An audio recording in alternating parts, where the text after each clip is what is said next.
নমস্কার দর্শক বিন্দু, তো বকেয়া ডিএ একটি গুরুত্বপূর্ণ আপডেট এবং খবর চলে এসেছে। তো আপনারা খবর শুনে কিন্তু দেখতে পাচ্ছেন 100% বকেয়া ডিএ অধিকারী রাজ্য সরকারি কর্মচারীরা বড় সুখবর দিলেন। সরকারি কর্মীদের কি হবে সে নিয়ে কিন্তু জানালেন বিশিষ্ট আইনজীবী ফিরদৌস শামীম মহাশয়।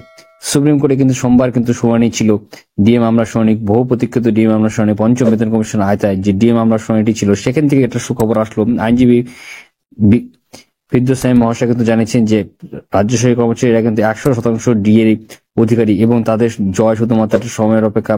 কারণ রাজ্য সরকার কিন্তু আদালত অবমাননা করেছে এবং আদালতের কথা না মেনে 25% ডিএ কিন্তু মিটিয়ে দেয়নি। তার ফলে কিন্তু এবার কিন্তু কোর্ট কিন্তু আরো কড়া পদক্ষেপ নিতে চলেছে রাজ্য সরকারের বিরুদ্ধে। এবং আপনারা নিশ্চিত থাকতে পারেন যে 100% ডিএ বা অর্থাৎ ডিএস অ্যালাউন্স কিন্তু আপনারা আগামী নির্ধারিত সময়সূচি অনুসারে এবং যে শুনানি থাকবে তার মধ্যে কিন্তু আপনারা তাদের নির্দেশ দেওয়া হবে এবং সেখান থেকে কিন্তু আপনারা 100% ডিএ অধিকারী এবং তারা পেয়ে যাবেন। তো আশা করি আজকে ভালো হয়েছে, লাইক করবেন, শেয়ার করবেন, চ্যানেল সাবস্ক্রাইব করবেন। জয় হিন্দ, বন্দে মাতরম। ধন্যবাদ দেখার জন্য।